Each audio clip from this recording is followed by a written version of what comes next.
Hello दोस्त, आप कैसे हैं। मैं उम्मीद करता हूँ आप अच्छे होंगे और लगातार आप मेरे वीडियो देख रहे होंगे और आपको वीडियो पसंद आ भी रहा होगा, ऐसा मैं उम्मीद कर रहा हूँ।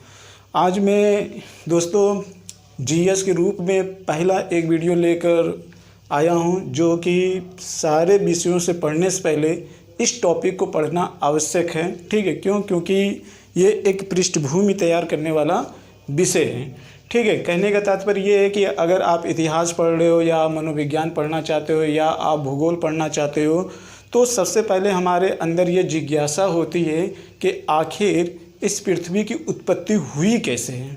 ठीक है मित्र, ये एक जिज्ञासा होती है कि हम अपने अतीत के बारे में जानें, हम अपने अतीत के बारे में जानें, क्योंकि हर व्यक्ति के अंदर ऐसी जिज्ञासा होती है कि वो अपने अस्तित्व को हमेशा खोजता रहता है कि हमारा अस्तित्व कहाँ से जुड़ा हुआ है। ठीक है मित्र, तो अगर हम या तो जियोग्राफी या हिस्ट्री या मनोविज्ञान या फिर जूलॉजी या बॉटनी कोई भी विषय पढ़ने से पहले ये टॉपिक पहले पढ़ना चाहिए। ये टॉपिक पढ़ने के बाद ही हम किसी विषय को पढ़ना प्रारंभ करते हैं। बिना इसके पढ़े हम किसी विषय की शुरुआत नहीं कर सकते हैं, क्योंकि इसका संबंध हमारे अस्तित्व से जुड़ा हुआ है। ठीक है मित्र, देखिए इसमें क्या लिखा है, भूविज्ञानिक काल का मापक्रम।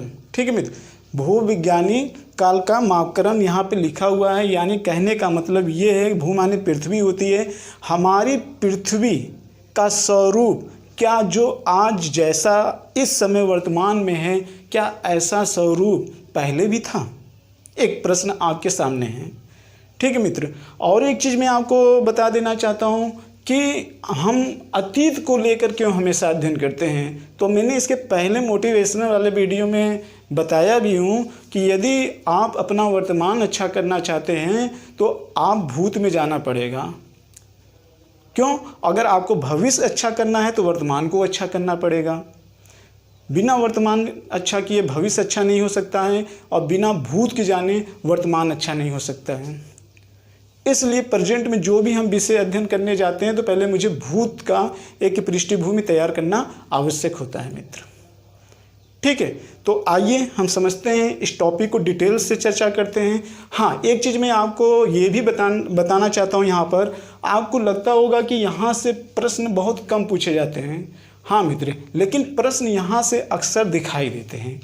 जैसे आप इसको ध्यान से देखिए, ये ध्यान से देखिए, ये क्या है, ये क्या चीज़ है। ये शो कर रहा है कि हमारी जब से पृथ्वी की उत्पत्ति हुई है तब से लेकर आज तक कितने चरणों से होकर गुजरा है और इस पृथ्वी पर होने वाले क्या क्या बदलाव देखने को मिले हैं। इस चीज़ की चर्चा आज हम यहाँ पर करेंगे। ठीक है मित्र, लेकिन हाँ, चर्चा करने से पहले हम आपको इसमें इंटरेस्ट पैदा करना चाहते हैं कि आखिर में कैसे आपका इसमें इंटरेस्ट जागे। तो पहला इंटरेस्ट ये है कि आप ये पहले जानिए कि यहाँ से क्वेश्चन कैसे पूछता है। जी हाँ, यहाँ से क्वेश्चन कैसे पूछता है। तो यहाँ से क्वेश्चन ये पूछता है कि पृथ्वी की उत्पत्ति कैसे हुई मित्र। पहला चीज़ पृथ्वी की उत्पत्ति के बारे में पूछता है। फिर राकेश पर्वत की उत्पत्ति कब हुई, अरावली पर्वत की उत्पत्ति कब हुई, विंध्य पर्वत की उत्पत्ति कब हुई, हिमालय पर्वत की उत्पत्ति कब हुई, डायनासोर का विकास कब आया, डायनासोर कब विलुप्त हुआ, या फिर उभयचर का अस्तित्व कब आया। ठीक है मित्र, इसके बाद आधुनिक मानव कब आया, या फिर वन मानुष का अस्तित्व कब यहाँ पर आया, या फिर मछलियों का युग कब आया, कोयले का उत्पादन या कोयले का युग किस काल के युग को कहा जाता है। ठीक मित्र, तो यहाँ से ये सारे प्रश्न इस टाइप के आते हैं कि कब इन जीवों का या इन स्थल खंडों का निर्माण कब और किस समय और किस युग में हुआ था, इससे संबंधित प्रश्न यहाँ पूछा जाता है। तो आप समझ गए होंगे। दूसरे टाइप का प्रश्न ये पूछा जाता है, जैसे यहाँ पे दिया गया है कि पृथ्वी के कालखंड का ये क्रम दिया गया है मित्र। पृथ्वी के कालखंड का क्रम, जैसे कहने का मतलब ये है कि मान लेते हैं कि अगर कोई पिंड की उत्पत्ति हुई है तो क्या उसका स्वरूप एक जैसा होगा? नहीं होगा। जैसे आप अपने ऊपर लीजिए, जब बच्चा माँ के गर्भकाल में आता है तब से लेकर उसके मृत्यु तक के स्थिति को आप देख लीजिए, उस समय के साथ साथ उसके उसके जो मनोभाव हैं और जो उसके शारीरिक संरचना है उसमें काफ़ी ज़्यादा बदलाव आपको देखने को मिलते हैं मित्र। जब वो 2 साल के रहता है तब कैसा रहता है, जब वो 4 साल के रहता है तब कैसा रहता है, जब वो 12 साल का होता है तब कैसा होता है, जब वो 25 साल का होता है तब कैसा होता है, जब वो 45 साल का होता है तब कैसा होता है, जब 50 साल का होता है तब कैसे होता है। जैसे जैसे आयु बढ़ती चली जाती है मित्र, वैसे वैसे उसकी शारीरिक संरचना में और उसके मनोभाव में परिवर्तन होता जाता है। ठीक है मित्र, आप भी एक तरीके से पिंड है, उसी तरीके से हमारा भी पृथ्वी एक पिंड है और उस पर रहने वाले विभिन्न प्रकार के अजैव और जैव संबंधित सारे एक पिंड के ही अंतर्गत आते हैं। तो तब से लेकर पृथ्वी से तब से लेकर अब तक इसमें क्या बदलाव आए हैं उस चीज़ का यहाँ पर जानने का प्रयास करेंगे। ठीक है मित्र, प्रश्न का नेचर आपने देख लिया कि विभिन्न प्रकार के पर्वतों के क्रम के विकास पूछ सकता है, विभिन्न प्रकार के वनस्पतियों जिन जंतुओं के बारे में विकास क्रम के बारे में पूछ सकता है, विभिन्न प्रकार के कालखंडों के बारे में पूछ सकता है मित्र। जैसे कभी कभी आप सुने होंगे कि 4 युग के नाम दे दिए जाते हैं, जैसे पोलियोजोइक, मिसोजोइक और आपके सीनोजोइक और नियोजोइक, इनके क्रम दे दिए जाते हैं। और फिर इसमें से ये पूछा जाता है कि बताइए इन चारों में कौन से सही क्रम में हैं, तो आपको वहाँ पे टिक लगाना होगा। ठीक है मित्र, तो ये चीज़ आप जान लीजिए। या तो इस तरीके क्वेश्चन दे देता है, या तो कभी कभी और सूक्ष्म तरीके से दे सकता है, जैसे Pleistocene, Holocene, myosin, Oligocene, eosin, Pliocene, इस तरीके से भी क्वेश्चन दे सकता है। या तो इस तरीके से भी क्वेश्चन पूछ सकता है कि आर्कियन, प्री कैम्ब्रियन या फिर कार्बोनिफेरस या कैम्ब्रियन काल, इनका क्रम आप बताइए। तो ये सारी चीज़ों का उत्तर आपको यहाँ पर देखने को मिल जाएगा मित्र। जितने भी प्रश्न आपके सामने रखे गए हैं सारे प्रश्नों का उत्तर आपको यहाँ पर दे दिया जाएगा। ठीक है मित्र, तो मुझे लगता है कि अब आपको इस टॉपिक के लेकर आपके अंदर इंटरेस्ट आ गया होगा। ठीक है मित्र, हालांकि ये थोड़ा सा जटिल है, लोग इसको पढ़ाने से थोड़ा सा किनारा खींचते हैं, बट मुझे जीएस स्टार्ट करना है तो पहले मैं उसकी पृष्ठभूमि यहाँ पे तैयार कर देना चाहता हूँ। ठीक है मित्र, तो आइए अब हम स्टार्ट करते हैं इस चीज़ को लेकर। आपके अंदर ये रुचि जागी होगी कि कैसे हमको इस चीज़ को पढ़ना है।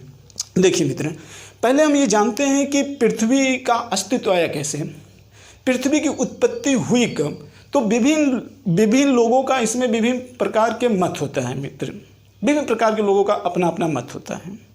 कोई कहता है 5 अरब वर्ष पूर्व हुआ है, तो कोई कहता है 4 अरब वर्ष पूर्व हुआ है, लेकिन हम मान लेते हैं कि एक एवरेज रूप में पृथ्वी की उत्पत्ति आज से लगभग 4.5 अरब वर्ष पूर्व हुई थी मित्र। अब सवाल ये होता है कि पृथ्वी आई कैसे। तो देखिए, पृथ्वी की उत्पत्ति के संदर्भ में 3 प्रमुख सिद्धांत आते हैं। 3 प्रमुख सिद्धांत आते हैं मित्र। वो सिद्धांत कौन कौन से आते हैं, संक्षेप में इस चीज़ को देखते हैं। पृथ्वी की उत्पत्ति के संदर्भ में 3, यानी कि ब्रह्मांड और ब्रह्मांड के अंदर पृथ्वी आती थी, इसके संदर्भ में 3 सिद्धांत आते हैं।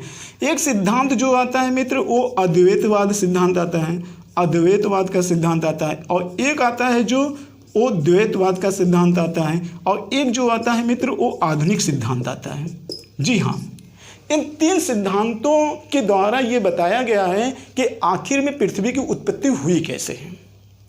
तो देखिए, संक्षेप में देते हैं। अद्वैतवाद के जो फॉलोअर हैं वो ये कहते हैं कि कोई एक ऐसा धूमकेतु था जो सूर्य से टकराया और सूर्य का पिंड खंड टूटकर अलग होकर पृथ्वी के रूप में यहाँ पर आ गया। इसको कह दिया गया अद्वैत सिद्धांत। अद्वैतवाद के सिद्धांत के रूप में कुछ लोगों ने कह दिया कि पृथ्वी डायरेक्ट सूर्य से ही अलग हुई थी, वहाँ पे धूमकेतु की चर्चा नहीं की गई। जो तीसरा सिद्धांत है मित्र, आधुनिक सिद्धांत, इस आधुनिक सिद्धांत में एक भूगोलवेत्ता हैं, उनका नाम आता है, जिसका नाम है लेमेंटेयर, जिनका नाम है लेमेंटेयर करके हैं। ठीक है मित्र, ये लेमेंटेयर आते हैं। इनके द्वारा ये जो सिद्धांत दिया गया है, इनका मानना है कि जो पृथ्वी की उत्पत्ति हुई है उसके पीछे जो कारण है वह है बिग बैंग का सिद्धांत। जी हाँ, बिग बैंग थ्योरी उन्होंने दी थी। तो आधुनिक सिद्धांत को आज देखा जाए तो सबसे ज़्यादा पॉपुलर जो सिद्धांत हैं वह आधुनिक सिद्धांत हैं, यानी कि जो लेमेंटेयर के द्वारा दी गई है, बिग बैंग का सिद्धांत है मित्र, बिग बैंग का सिद्धांत है। बिग बैंग का सिद्धांत का मतलब जिग जैग मोशन में होता है, यानी कि इनकी कोई एक दिशा नहीं होती है, टेढ़ी मेढ़ी दिशाएं होती हैं, इसी को हम कहते हैं बिग बैंग की थ्योरी कहते हैं। और इस बिग बैंग की थ्योरी लेमटायर के इस सिद्धांत को, पृथ्वी की उत्पत्ति के संदर्भ में, इसको स्टीफन हॉकिंग एक विचारक थे, उनका नाम था स्टीफन हॉकिंग के द्वारा ये चीज़ों को स्वीकार कर दिया गया। यानी कि जो लेमटायर ने दिया था आधुनिक सिद्धांत के रूप में पृथ्वी की उत्पत्ति के संदर्भ में, इसको आधुनिक विचारक भी स्टीफन हॉकिंग ने इस चीज़ को स्वीकार किया। कहने का मतलब जो पृथ्वी की उत्पत्ति हुई है मित्र, वो बिग बैंग थ्योरी के माध्यम से हुई है।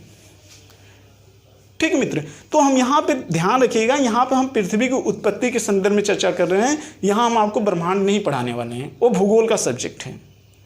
यहाँ पर एक बेसिक मुझे कॉन्सेप्ट देना है, ठीक है। तो इसी चीज़ को आप ध्यान से सुनिएगा। तो बिग बैंग थ्योरी के माध्यम से हुआ क्या? बिग बैंग थ्योरी के माध्यम से पृथ्वी अस्तित्व में आई, यानी कि जिस पर हम लोग रह रहे हैं, ठीक है मित्र, आज से लगभग 5.5 अरब वर्ष पूर्व, ठीक है। और ये पृथ्वी जो है ये एक ग्रह है, आप जैसा कि जानते हैं ये एक ग्रह है, सूर्य से तीसरे स्थान पर इसकी दूरी है, और ये सूर्य का चक्कर लगाती है और सौरमंडल का एक हिस्सा है, ठीक है मित्र। तो इतना आप जानते रहिए। इसके बाद देखिए, अब जब पृथ्वी उत्पत्ति हुई तो कहा जाता है कि जिस समय, ध्यान से सुनिएगा मित्र, बहुत ध्यान से सुनिएगा, कहा जाता है जिस समय पृथ्वी की उत्पत्ति हुई, बिग बैंग थ्योरी, यानी कि जब समय ब्रह्मांड का विस्फोट हुआ, तो जिस समय ब्रह्मांड का विस्फोट हुआ मित्र, तो उसमें बहुत ज़्यादा ऊर्जा थी, और ब्रह्मांड में पूरा जो गैस था वो हीलियम और हाइड्रोजन गैस ही था, इसके अलावा कोई गैस नहीं था। लेकिन जैसे पृथ्वी धीरे धीरे मित्र ठंडा होने लगी, तो हुआ क्या कि पृथ्वी पर वायुमंडल की एक परत बनना चालू हो गया। और जब वायुमंडल परत बनना चालू हो गया ठंडा होने के परिणाम स्वरूप, तो वहाँ पे हुआ क्या? वहाँ पे जल वाष्प था, नाइट्रोजन और कार्बन डाइऑक्साइड, ये 3 मुख्य रूप से वहाँ पे गैसें पाई गई थी, ठीक है मित्र। तो हुआ क्या, जब पृथ्वी धीरे धीरे ठंडी हुई, तो जो जलवाष्प था और जो नाइट्रोजन था, जो वायुमंडल को ठंडा करता है, जो जलवाष्प था वो धीरे धीरे संघनित होने लगा। बताया जाता है जिस समय ये संघनित हो रहे थे, तो जिस समय वर्षा हो रही थी, उस समय बहुत ज़्यादा बिजली तड़क रही थी, और लाखों वर्ष तक यहाँ पर पृथ्वी पर वर्षा हुई मित्र, लाखों वर्ष तक पृथ्वी वर्षा हुई। तो इससे धीरे धीरे क्या निर्माण हुआ मित्र? तब आगे चलकर आप देख रहे हैं हेडियन काल, ये हेडियन काल है मित्र, हेडियन काल यहाँ पे है 3.5 अरब वर्ष, यानी कि लगभग पृथ्वी अस्तित्व में आ गई, तो लगभग 4 अरब वर्ष पूर्व हुआ क्या? हेडियन काल की घटना हुई। हेडियन काल को जरा समझ लेते हैं। कहा जाता है कि इसे हेडियन काल में मित्र धीरे धीरे महाद्वीप और महासागर का निर्माण हुआ। महाद्वीप और महासागर का निर्माण कहाँ हुआ? हेडियन काल में हुआ। और महाद्वीप और महासागर का निर्माण कैसे हुआ? तो जियोग्राफी में इसका डिटेल से चर्चा है, जिसमें आपने पेंजिया का नाम सुना होगा, पैंथलासा का नाम सुना होगा, ठीक है मित्र। तो ये पेंजिया और पैंथलासा ही आगे अलग होकर धीरे धीरे स्थलखंड का निर्माण किए, और फिर बाद में चलकर महासागरों का निर्माण किए, प्लेट विवर्तनिकी के माध्यम से। इसको हम जियोग्राफी में अध्ययन करेंगे। अभी फिलहाल आप इतना जान लीजिए कि महाद्वीप और महासागर का निर्माण कब स्टार्ट होना प्रारंभ हो गया था? हेडियन काल में। पैंथलासा और पेंजिया नाम था। पैंथलासा जल वाला भाग था और पेंजिया स्थलखंड वाला भाग था। जियोग्राफी में डिटेल से चर्चा करेंगे। अब हम आगे देखते हैं मित्र। अब हम देखते हैं, यहाँ पे देखते हैं, जैसे ही महाकल्प को क्रॉस करते हैं तो हम आद्य महाकल्प में आते हैं। और आद्य महाकल्प पे 2 खंड यहाँ पर दिया गया है, एक आर्कियन और एक प्रीकैम्बियन। एक आर्कियन दिया है, एक प्रीकैम्बियन दिया गया है। तो आपसे मित्र ये पूछा जाता है कि धारवाड़ की जो चट्टान होती है वो किसका भाग होती है?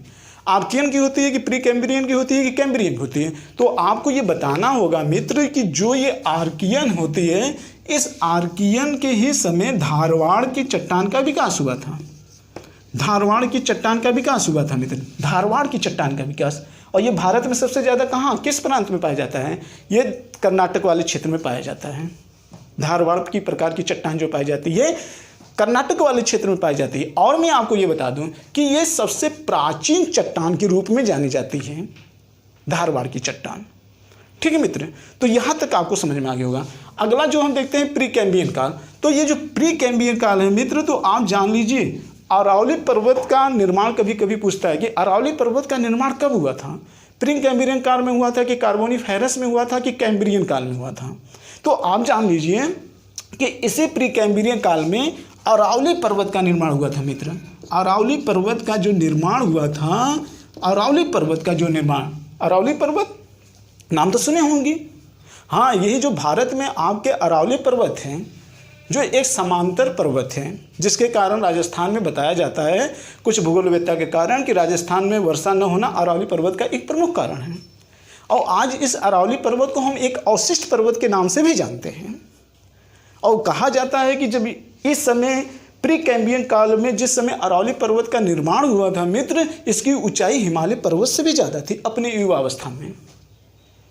जाहिर सी बात है, आप भी बढ़ते हो, आप भी जिस समय बुढ़ापे की अवस्था में आते हो ना, तो अपने युवा अवस्था की जो समान ऊंचाई होती है ना, उससे कुछ आपकी हाइट कम हो जाती है।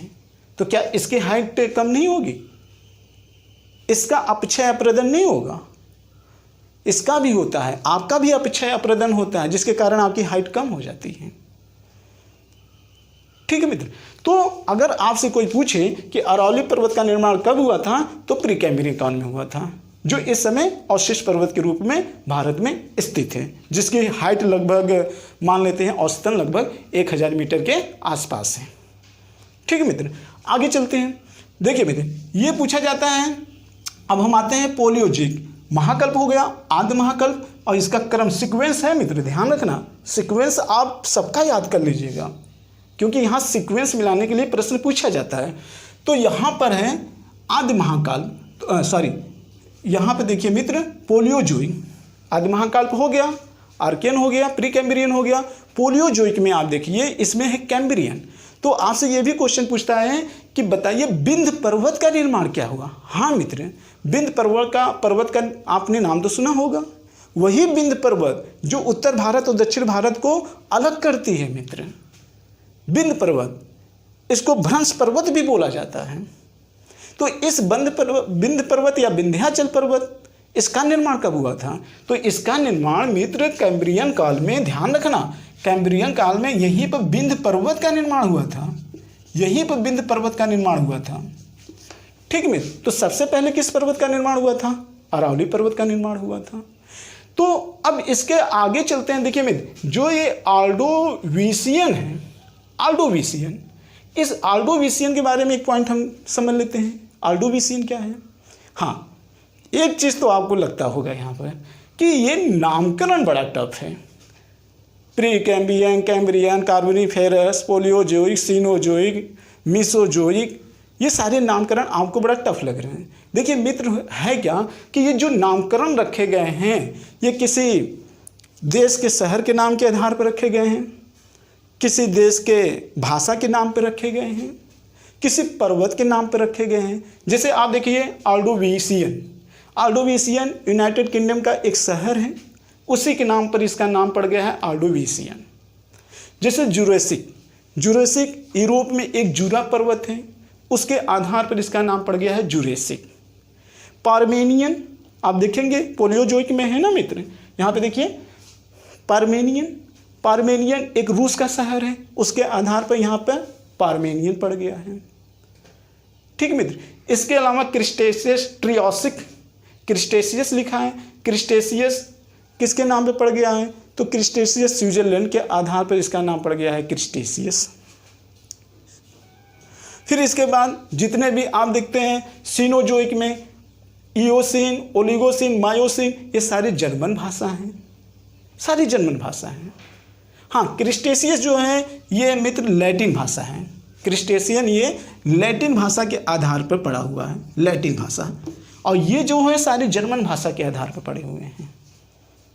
तो इनका थोड़ा सा नाम आपको याद करने में टफ लगता होगा, बट अगर आपकी इंटरेस्ट इसमें जग गई होगी तो कोई चीज़ टफ नहीं लगती है जिसमें इंटरेस्ट जग जाए। तो आइए देखते हैं हम कहाँ पे थे। ऑर्डोविशियन, ऑर्डोविशियन तक मित्र यहाँ पर बताया जाता है कि ऑर्डोविशियन में इस समय कोई भी स्तनधारी जीव यहाँ तक नहीं आया था। स्तनधारी जीव यहाँ पर आया ही नहीं था, स्तनधारी जीव नहीं आया था। हाँ, इसके काल में प्रीकैम्ब्रियन और कैम्ब्रियन और प्रीकैम्ब्रियन के समय यहाँ पर जो थे थोड़ा थोड़ा फर्न वगैरह सूक्ष्म पौधे का जन्म हो चुका था, सूक्ष्म पौधे का जन्म हो चुका था प्रीकैम्ब्रियन में। लेकिन ऑर्डोविशियन तक किसी भी स्तनधारी जीव आया ही नहीं था स्थल पर। स्तनधारी जीव नहीं, स्थल पर कोई जीव, स्थलधारी जीव नहीं आया था। स्तनधारी नहीं, स्थलधारी जीव नहीं आया था। स्तनधारी और स्थलधारी में अंतर होता है। स्थलधारी कोई यहाँ पे जीव नहीं आया था मित्र ऑर्डोविशियन में। और एक चीज में था सिलोसियन, ये देखिए सिल्यूरिन, इस युग को मछली युग बोला जाता है या तो मत्स्य युग बोला जाता है। अगर आपसे कभी पूछ दे कि किस युग को निम्नलिखित में से मत्स्य युग बोला जाता है तो सिल्यूरियन को याद करिएगा मित्र, इसको मत्स्य युग बोला जाता है। ठीक है मित्र, तो धीरे धीरे यहाँ से ये चीज़ें डेवलपमेंट, मछली का उत्पादन यहाँ पे, मछली तो पहले हो गया था लेकिन सिल्यूरियन के बाद धीरे धीरे स्थलधारी जीव आना प्रारंभ हो गए थे सिल्यूरियन के बाद। यानी कि डोविनियन में धीरे धीरे स्थलधारी जीव का लक्षण दिखाई देने लगता है। सबसे ज़्यादा इंपॉर्टेंट मित्र क्या है? कार्बोनिफेरस सबसे ज़्यादा इंपॉर्टेंट मित्र। तो कार्बोनिफेरस के संदर्भ में अगर हम देखें, इसको जरा ध्यान से देखिएगा, कार्बोनिफेरस बहुत ज़्यादा इंपॉर्टेंट है। क्यों? क्योंकि कार्बोनिफेरस में बताया जाता है कि इसको 4 युगों के नाम से जाना जाता है। जैसे ध्यान से सुनिएगा, कार्बोनिफेरस को हम उभयचर युग के नाम से भी जानते हैं मित्र, उभयचर युग के नाम से भी जानते हैं, कोयले के युग के नाम से भी जानते हैं, और इसके अलावा सरीसृप यानी रेप्टाइल जीवों के नाम से भी जानते हैं। एम्फीबियन, रेप्टाइल्स और कोयले के युग से भी नाम से हम किसको जानते हैं? कार्बोनिफेरस को। और बड़े बड़े वृक्ष या मित्र बड़े बड़े वृक्ष यहाँ पे होते थे, बहुत विशालकाय वृक्ष होते थे। आप कल्पना नहीं कर सकते थे कि इतने बड़े बड़े वृक्ष होते थे। आप जो देख रहे हो ना, इतने इतने बड़े बड़े जो टावर है ना, इससे भी बड़े बड़े वृक्ष हुआ करते थे। तो ये बड़े वृक्ष का युग कहलाता है, कोयले का युग कहलाता है, उभयचर का युग कहलाता है, सरीसृप का युग कहलाता है। कौन सा पार्ट? पोलियोजोइक का कार्बोनिफेरस वाला पार्ट कहलाता है मित्र।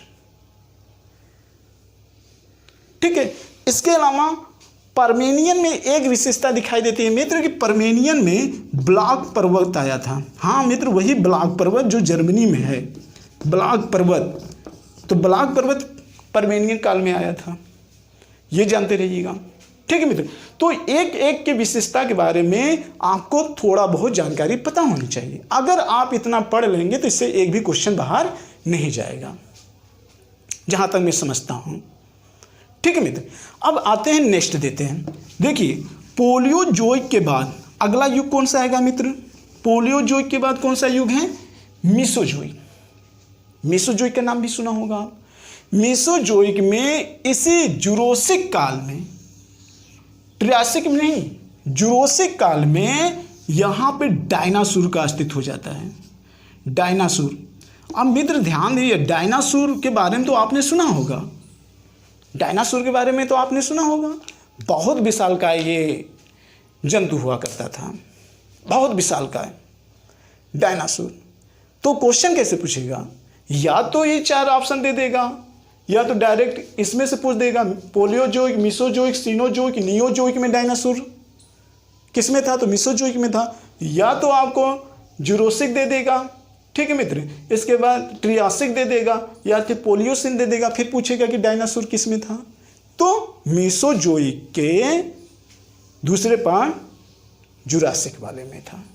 हाँ, क्रिस्टेशियस में आते आते यही जो डायनासोर था यहाँ पे विलुप्त हो गया था मित्र। डायनासोर विलुप्त हो गया था, क्रिस्टेशियस में विलुप्त हो गया था। अस्तित्व में कब आया था? जुरासिक काल में आया था।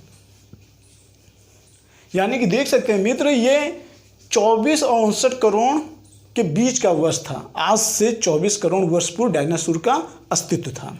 24 करोड़ वर्ष पूर्व समय काल लिखा है। इस समय काल को भी आप थोड़ा सा ध्यान में रखिएगा कि आखिर में ये सारी घटनाएं किस समय घटित हो रही थी। ठीक है मित्र, तो डायनासोर आया जुरासिक काल में विलुप्त कब हुआ? क्रिटेशियस काल में विलुप्त हुआ। अब तो आप समझ गए होंगे। तो ये मेसोजोइक हो गया और ये आपका पोलियोजोइक हो गया। अब आते हैं मित्र हम अगला युग। ये यहां से युग स्टार्ट हो जाता है। पोलियोजोइक एक युग है, मेसोजोइक दूसरा युग है, सीनोजोइक तीसरा युग है, नियोजोइक चौथा युग है। मित्र हम लोग किस युग में हैं? चौथे युग में हैं। ठीक, 2 युग की कहानी हमने खत्म कर ली। यहां पे देखिए मित्र सीनोजोइक के बारे में आता है। सीनोजोइक तो आपने सुना होगा प्लेयोसिन में यहां पर बताया जाता है कि राकी पर्वत का अस्तित्व आ गया था। हाँ मित्र, राकी पर्वत कैसा पर्वत है? नवीन पर्वत है।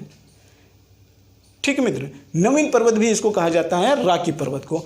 और इयोसिन में, इस युग में आपके हिमालय पर्वत आ गया था मित्र। हिमालय पर्वत कब अस्तित्व में आया? हिमालय पर्वत जो अस्तित्व में आया मित्र, वह आपके इयोसिन में आया। किस में आया? इयोसिन में आया।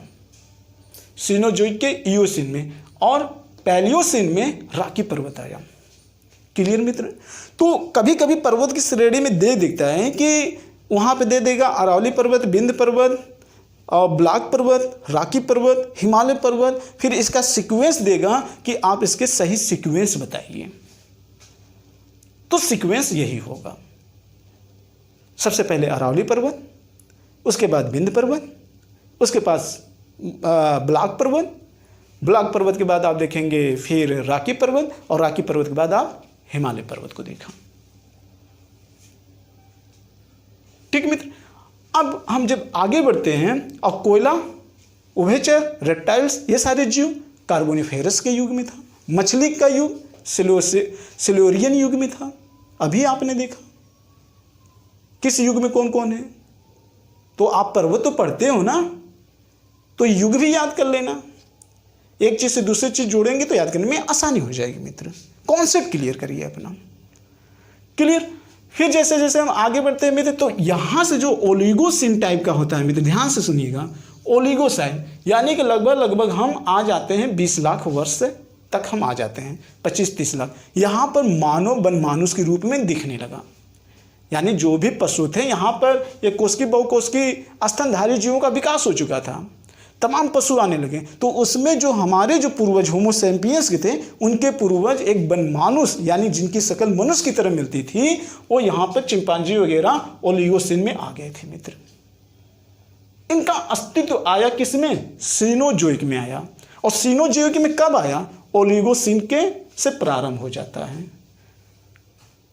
जबकि पैलियोसिन में राकी पर्वत, इयोसिन में हिमालय पर्वत, यानी कि हिमालय पर्वत जब हो जाता है उसके बाद धीरे धीरे वनमानुष, मतलब ज़्यादातर पहले लोग कहाँ रहते थे?